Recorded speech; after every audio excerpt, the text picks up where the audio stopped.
Hello and welcome to the Entertainment Gig podcast. My name is Cleon. This is episode 3.0. This week we talk about the Cannes Film Festival. We go over some TV show renewals and cancellations.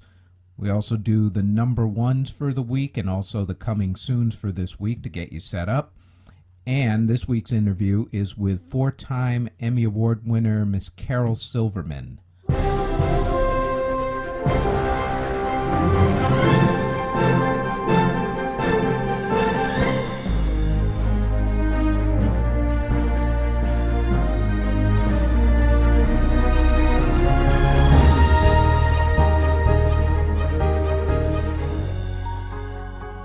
Okay, in the news this week, there were really only two major stories. The first one was the Cannes Film Festival, which opened up a few days ago. And this sort of piggybacks on a couple of news items that we've been talking about for the last couple of weeks now, which is concerning Woody Allen, coincidentally. Going back to last week, the Hollywood Reporter did an interview and a front page cover on Woody Allen where they basically treated him, let's say, very nicely, considering what a lot of people have said about him. They didn't challenge him on the sexual abuse allegations or anything along those lines. It was a good piece. It was for the opening of the Cannes Film Festival, of which Cafe Society, which was set decorated by Regina Graves, who we interviewed in episode 1.0, if you want to check that out, and you should, because she's a really good person and a very smart person, and it was a great interview, but I digress. In any event, the Hollywood Reporter caught a lot of flack for their interview and putting Woody Allen on the front cover. So what they did was they did a guest opinion piece, and the guest was with Woody Allen's estranged son, Ronan Farrow, which is also a really good piece in which he takes to task both Woody Allen and also the media and, for some reason, the actors and actresses who participate in Woody Allen's movies. It's an interesting piece. I'll let you make up your mind one way or the other, who's right, who's wrong, whatever. But here's the thing. The Hollywood Reporter basically, in fairness to them, gave you both sides of the controversy. However, that wasn't really good enough for the people over at Cafe Society, who had invited the Hollywood Reporter to their after parties after the Cafe Society premiere over at the festival, until the piece with Ronan Farrow came out, in which case none of the reporters were invited. They all got shut out of going to the after parties and everything else having to do with the movie, which I thought was rather interesting because they were the ones who gave Woody Allen props to begin with. Such is the business of journalism these days, is if you play nice with the studios and everybody else, you have nice things happen to you. And if you give it more of, let's say, a fair opinion on the issue, quote unquote, then I guess you basically don't have nice things done. But as a journalist, you have to make a decision as to whether you're going to be a journalist or whether you're going to be a publicist for movie studios, politicians, etc., etc. So that was interesting.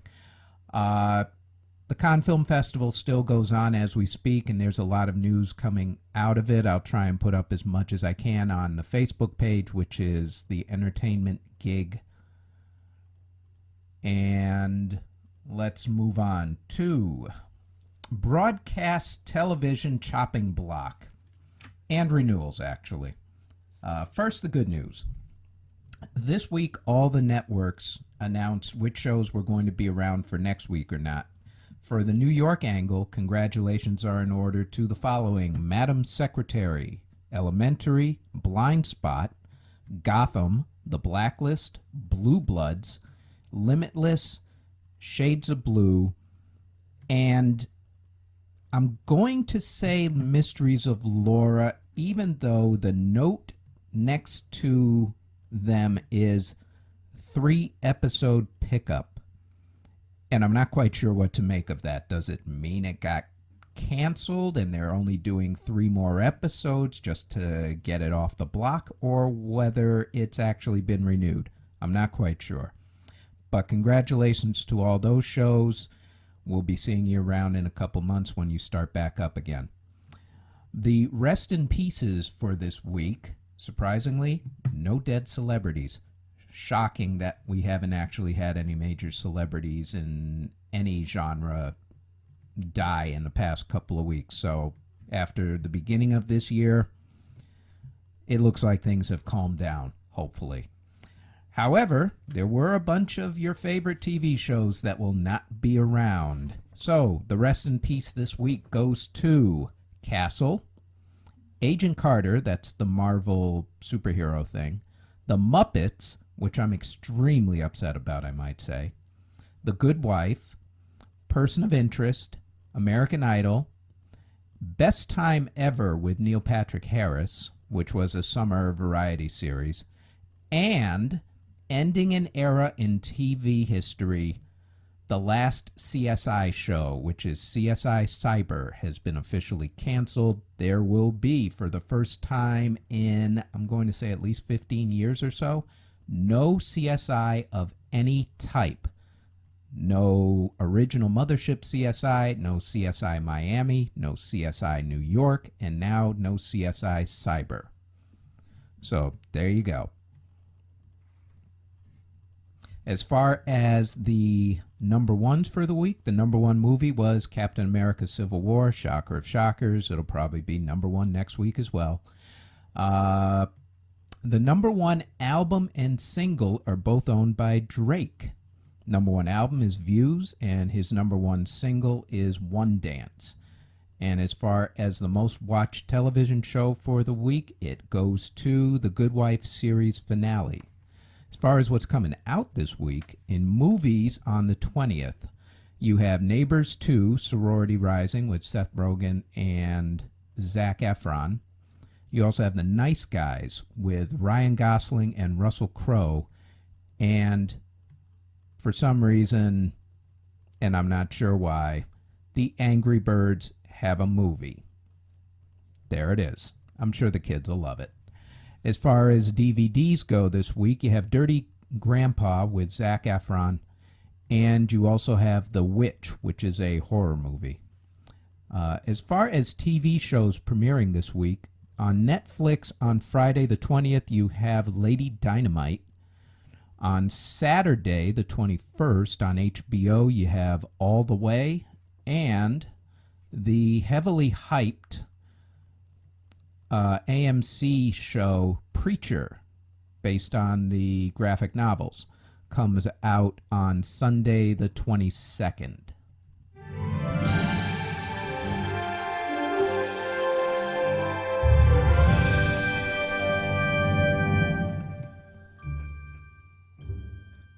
And now to our interview. This week we interviewed 4-time Emmy Award winner for Boardwalk Empire, Carol Silverman. A little bit about Carol Silverman. The reason why I'm doing this podcast is to get to know the people behind the scenes a lot better. Yes, we do talk a little bit about their craft, although they will tell you that basically they just do a lot of research, and that's about it. This is more in getting to know the person in terms of what they do when they're not working, how they got into the business, that sort of thing. To it, I'm glad that I have started doing this podcast, because for the times that I see these people, at least the beginning interviews, I only see them on a business level. We say hi, we take care of our business, I may get to talk to them every now and then, but that's really about it. So you don't get to really know a lot about what these people do, even though you think that they're excellent people in every sense of the word. There were a lot of surprises with this interview with Carol, who I have known for well in excess of a decade. Some of it you will find out more about when you listen to the full interview, which is going up on a separate podcast, because it's that interesting. I leave out a bunch of stuff that you should listen to. For instance, her love of theater. Also, her getting into virtual reality. And we also go over the diversity issue as well. This time around, we talk more about how she got into the business, also the many things that she has done in the business, like Belly, the Muppets, Too Big to Fail, My Soul to Take. Of course, we get into Boardwalk Empire, and we relive all of the Emmy intrigue that she went through. Like I said, 4-time Emmy Award winner on the only show to have ever pulled off winning art direction and set decoration every single year that it was on. Quite the feat. So without any further ado, the incomparable, the incredible, and one of the best people I know in the world, Miss Carol Silverman. So now, in getting to the movie and TV realm, once you got into the union, did you stay in theater or did you hop over to movies and TV? Or how long did it take, I should say? It was sort of a slow transition, because I didn't. Well, honestly, you make more money in movies and TV. Right. But I didn't know anybody. Right. So, I started down the available list like everybody, and I did some set dressing, and then I started shopping for people, got to know more people, and I met a designer who was sort of coming up doing little movies, and I pretty much stuck with him for a long time. Right. I think probably the first movie on my IMDb is probably with him. It is actually, I'm going to look it up right now because I had it up here and I got to scroll down a little. All right. 1997, you had Subway Stories, Tales from the Underground, a TV movie. Okay, that was not with him. That was with someone else. That was weird. I did a lot of weird things. You did I did a Belly. lot of New York units of things. Right. Or reshoots, New York units. I did a reshoot of Money Train, a reshoot of Joe's Apartment. Right. New York unit of, what's the show where someone, disappeared at the beginning of every episode, and then they had to go find them? Let me see. I can tell you right now. Let me see here. You were art department. I don't even know if it's on there. That's a good point. Friends with Money, Return to Paradise, Joe's Apartment, Money Train, Across the Sea of Time, Lipstick Jungle. Yes, Across the Sea of Time. Oh, I know what I meant to ask you about. You did Belly. Which is I did. Yes, I did. huge props and street cred for that one. How did you end up getting on that one? Did someone ask you? Did you just look it up? Tell me the story. I had done a couple other things with that production company. It was like a really small independent production company. And I knew one of the producers, and he called me to come in and interview, and I did. And I don't think they interviewed a lot of people, and somehow I got hired. That's pretty impressive. It was really interesting. Yeah. Well, judging by everybody who was in it, Nas, DMX, Anthony Bowden wrote it. Nas also helped write it, too. Hype Williams directed it. What was it like working with Hype? The whole thing was a little out of control and not organized very well. Yeah. I'd say I didn't really deal with Hype that much personally. Right. And something that I thought was really interesting was that the departments seemed to be divided kind of along racial lines. Uh-huh. Like, the art department was white. Right. The location department was white. Hair, makeup, wardrobe were black. The AD team was black. The camera team, the DP was black. So it was, I couldn't say that it was weird, but, I mean, I don't know what's weird, what's not weird. I don't know. But it was interesting. Well, you still get props from me for doing that movie. It's a classic, and what can I tell you? Let's see, you also did... It's better in retrospect than during the job. Probably is. Everything is always better in retrospect than it is. You look back at your life and you're like, I don't recall having that much fun back then, but I guess I did. So, but when you're in the thick of the battle, it's always different. You're also in some other good stuff. You were in, I'm going to admit for this to be one of my favorite guilty pleasures come Christmas time, but you did a Muppets Christmas. That was one of the funnest jobs ever. All right, I want to know about this one, because it literally, that's like one of those things I have to watch every Christmas. Oh, that's sweet. It's really sweet. And it was really, really fun because, a lot of times we get all worked up over the perfect doorknob and the perfect bathroom tile and the perfect kitchen sink faucet. But that was a job where we did it, where I was like, well, it's the Muppets, so, that's what people are looking at. And everything has to be raised up for the puppeteers. Right. They're underneath.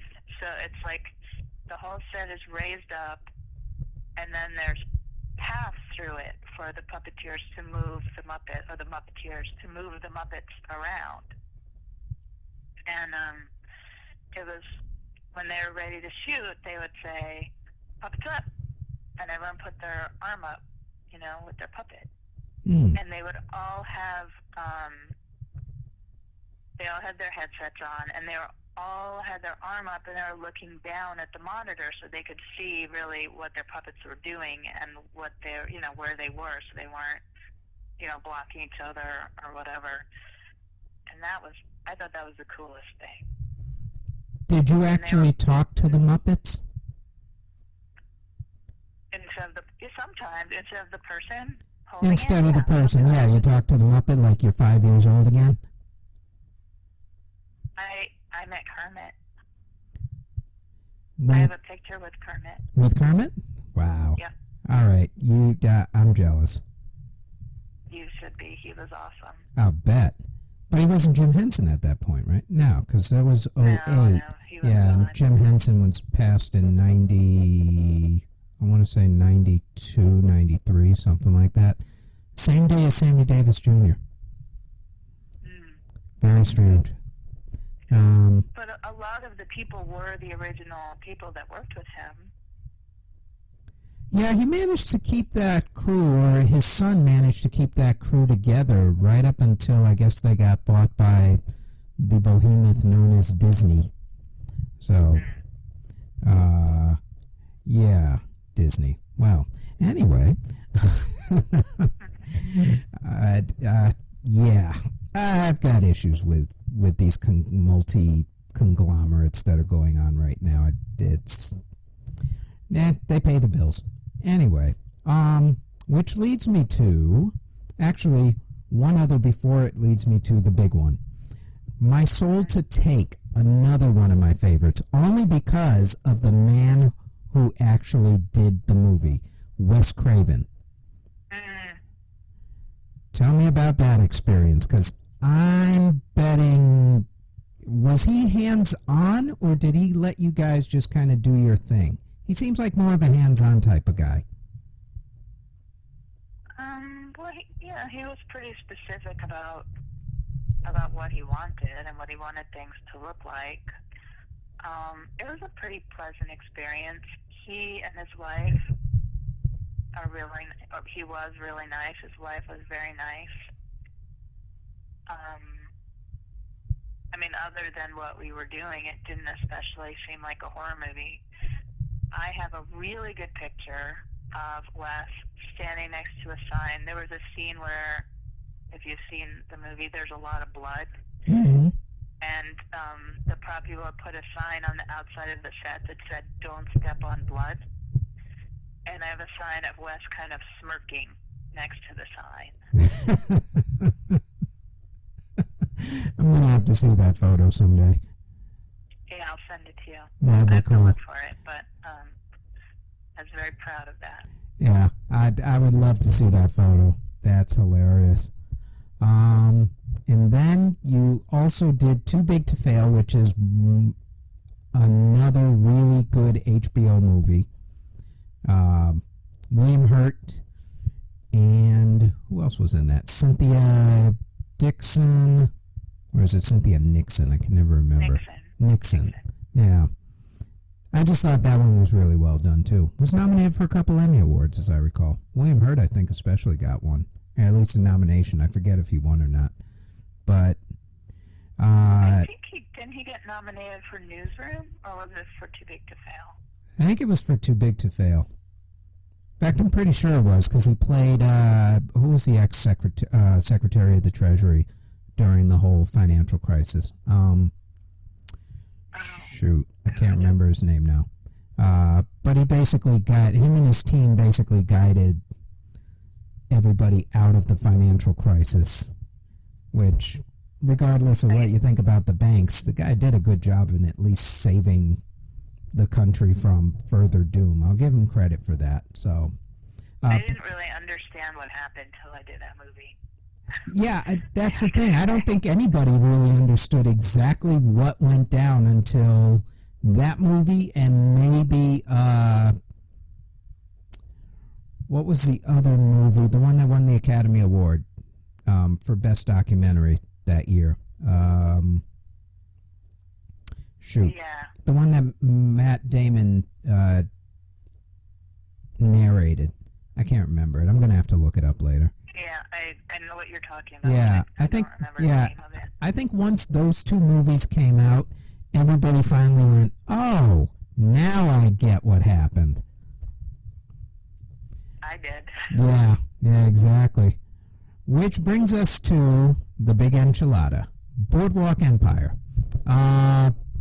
First off, well, before we get to awards and all that, tell me how you guys managed to put this entire thing together, because for starters, your standing set, the exterior standing set, was huge, at least in the beginning. What was the process in getting all of that stuff together? Because you took up, was it an entire soundstage over at Brooklyn Navy Yards, or at the exterior? Where was it exactly? Well, I can't take credit for that because Deborah Shute did it for the pilot. Okay, so basically from there on, from the second episode onward was you, but she basically put all of that together. She did it. I don't know how she did it. It was quite a feat. It was really, really impressive. She won the Emmy for that, as I recall. Yes, she did. She did, and well deserved it. Yep. It was amazing. In fact, your show won the Emmy every year it was on. I don't think any show's ever done that. There's something to hang your hat on. There were a couple of interior scenes. Nookie's place was rather good, I thought.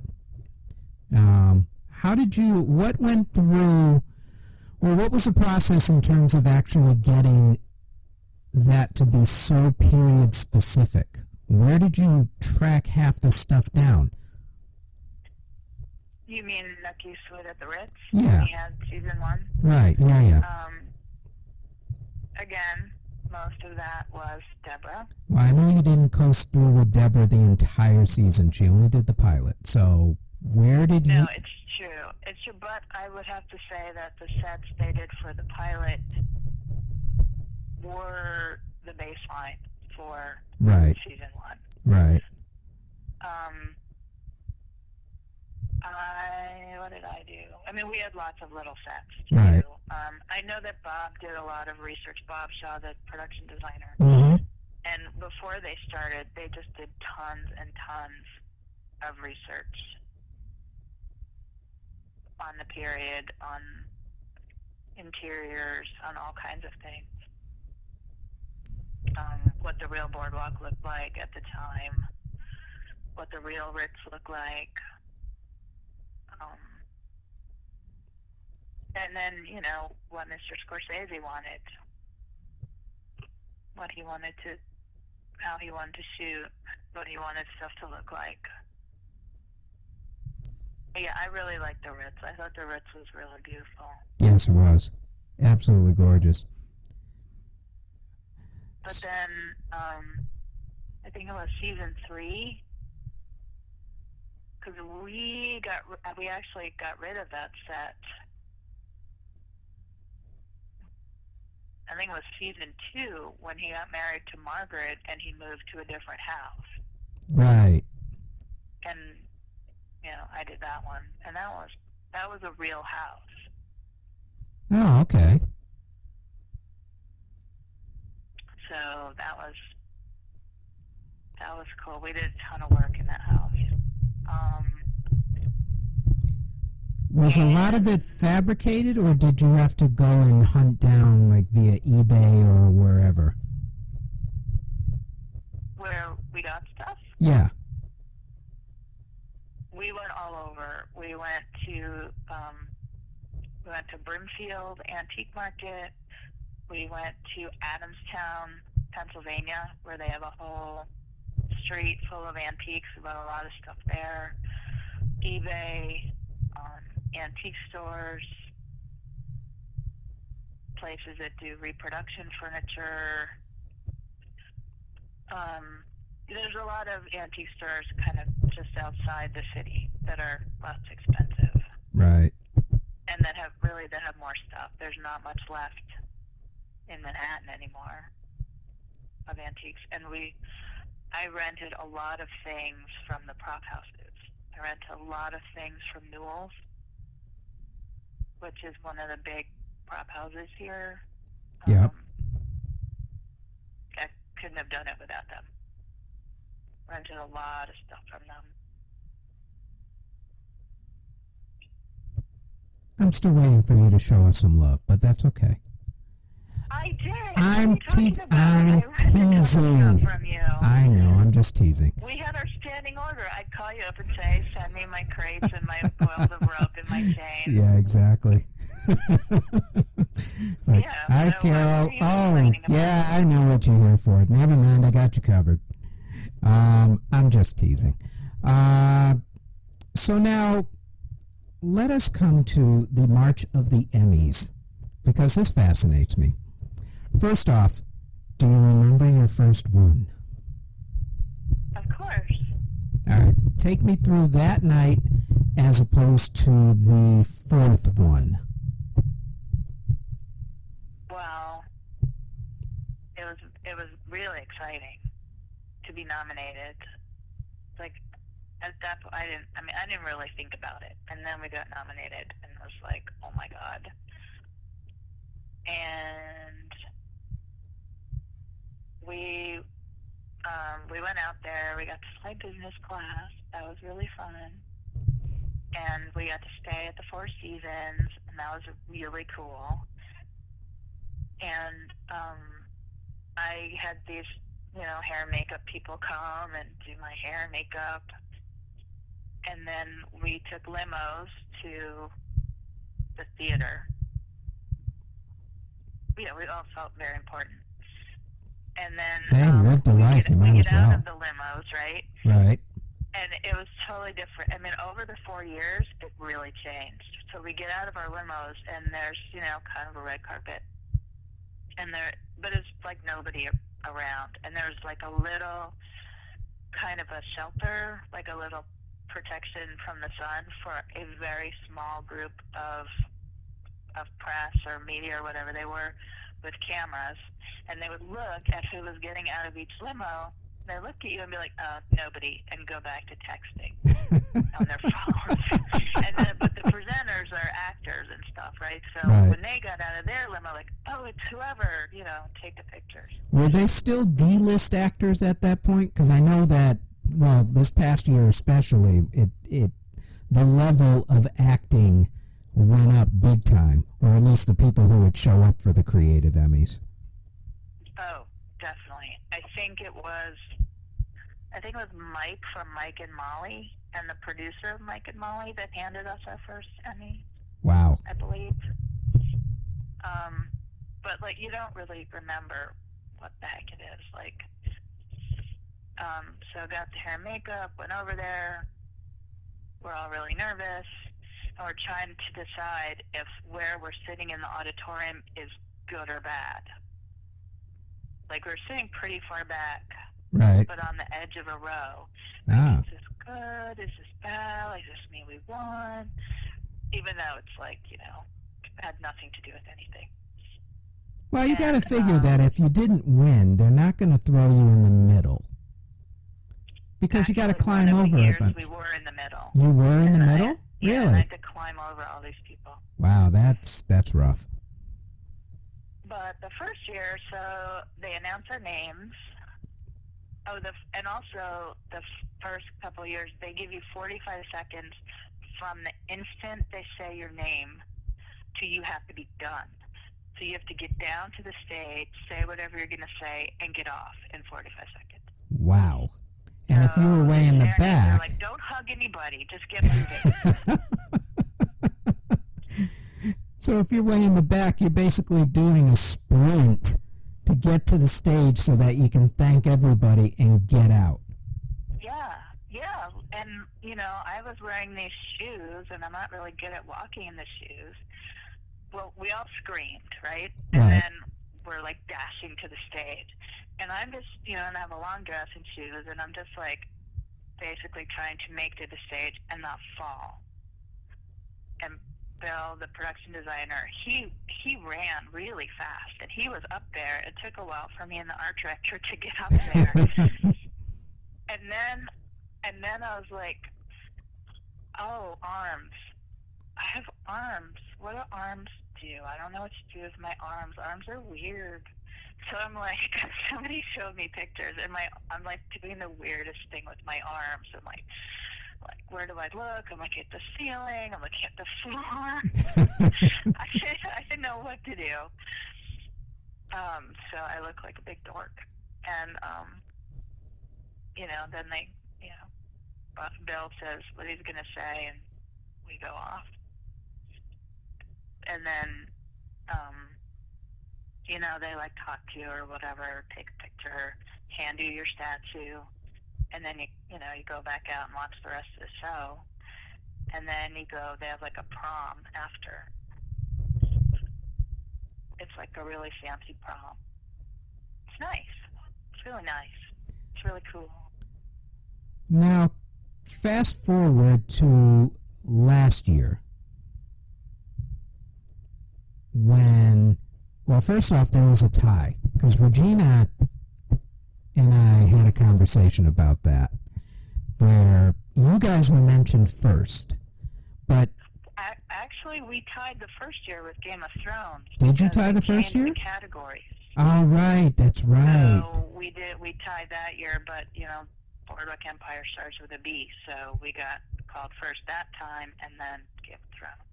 Well, now, when you heard the fourth time, because when you and I spoke before you went out there, you weren't quite sure whether you were going to win this time because of the fact that it was the last year and the Nick was like the big brouhaha at that point, and a couple other shows that kind of crept up. I had noticed over the last few years, especially while you were doing Boardwalk Empire, that the quality of shows in the category leapt up like crazy. Like when you guys won, all of a sudden everybody had to raise their game. And yeah, I think so. I think Boardwalk made people think that, that they could do period shows. And do them well and on a really budget. Change things. Yeah, I think Boardwalk definitely changed the game in terms of that. Definitely changed the game. In much the way that House of Cards changed the game for Netflix and for streaming services putting out original product, I think that Boardwalk Empire, in terms of television, artistically at least, changed the game in terms of doing a period piece, making it a weekly series as opposed to, say, a TV miniseries or a movie of some sort. And you could do it on budget, on time, and make it look really good and win awards for it. I agree with you. I couldn't have said that better myself. So now, when... good job, Cleon. Thank you. Thank you very much. I'll be here all week. Try the veal. So now, on the fourth one last year, when they said it's a tie, what was your first thought before your name was announced? I have to say, I kind of guessed it was us and the Nick. Really? You just knew? I forget who... I kind of did. I want to say, I think it was Downton Abbey. It was like Downton Abbey, Mad Men, us, the Nick. And there was, I forget who the last one was. But, I mean, Downton Abbey, shockingly never, well, it's because your Juggernaut was in front of them.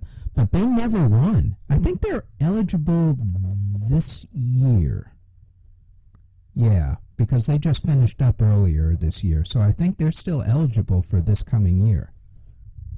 I actually couldn't understand. I was a little confused. I mean, not that I watched it so closely, but to be nominated, you had to have a certain percentage of new sets every season. Mm-hmm.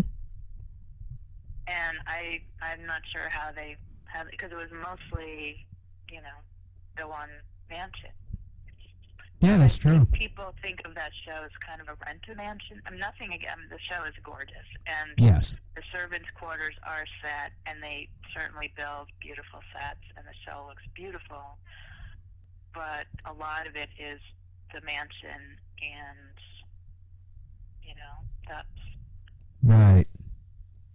Yeah, that's very true. So maybe maybe that's the one thing holding them against winning an Emmy, I guess. But it's always good to be nominated. Now, this, is one. Now, here's a question. Where are your Emmys today? So I know Regina's is sitting up on top of a bookshelf. Mine are on top of a bookshelf. All of them? They're all sitting together on top of a bookshelf. Nice. You're not using one as a doorstop or stop? No. How about as a hot dog thing at a barbecue? Those points are rather sharp. Have you actually felt the pointy part of the Emmy? I have. I did. I have felt it. Yeah, I felt Regina's. It did. Those things are, wow. I didn't realize they were that sharp, but you could literally stab somebody with an Emmy. I was surprised that they let us carry them on the plane, actually, as carry-on. Yeah, I had heard that from Regina, and I couldn't believe that they actually did that, too. But that's kind of cool. Does it get... Yeah, no, I mean, some people didn't even, I took the box, but not everyone even, I saw people come on the plane just holding the thing. Yeah. Do you get any extra perks? Like maybe they moved you up to first class? No. All right, that sucks. Nothing. Got nothing. Really? Not a damn thing? No. Wow. Well, that's love for you. I know. I wonder if it got Leonardo DiCaprio any perks when he won the Academy Award. I think that, that must probably better. He probably just walks around with it going on, hey, have you seen my Academy Award? Oh, wait, it's right here in my hand.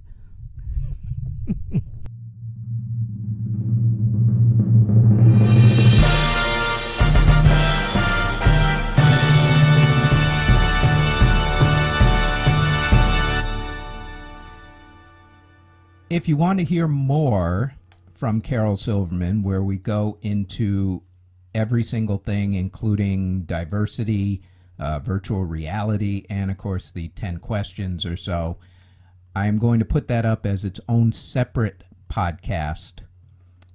You can look out for that on SoundCloud and also YouTube as well.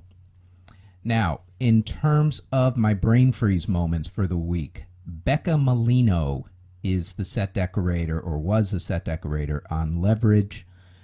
If you are in the Portland area and you need a good set decorator for that area, or Seattle, Vancouver, wherever, you should check her out. She's really, really good. And she's a great person, easy to get along with. That's my highest recommendation as far as set decorators out on the Pacific Northwest. In terms of the financial movies that were discussed, the documentary I was trying to come up with was Inside Job, which was released in 2010 and won Best Documentary for the Academy Awards. An absolute great documentary, a must-see if you want to know exactly how the financial crisis back in 2008 happened and why it will probably happen again. In terms of the other financial movie, Too Big to Fail, which was on HBO, the real-life person I was trying to come up with was Treasury Secretary Henry Paulson, as played by William Hurt, who did not win an Emmy that year for Best Actor, although he was nominated. And that is it as far as the brain freeze moments go for this week, at least. If you would like to leave a message or a suggestion as to who I should interview next, since I am open to interviewing anybody and everybody, the email address is cjbtproductions@gmail.com. You can check out our SoundCloud page for archived interviews and episodes at cjbt-productions. Also on YouTube at CJBT Productions if you're more of a YouTube person.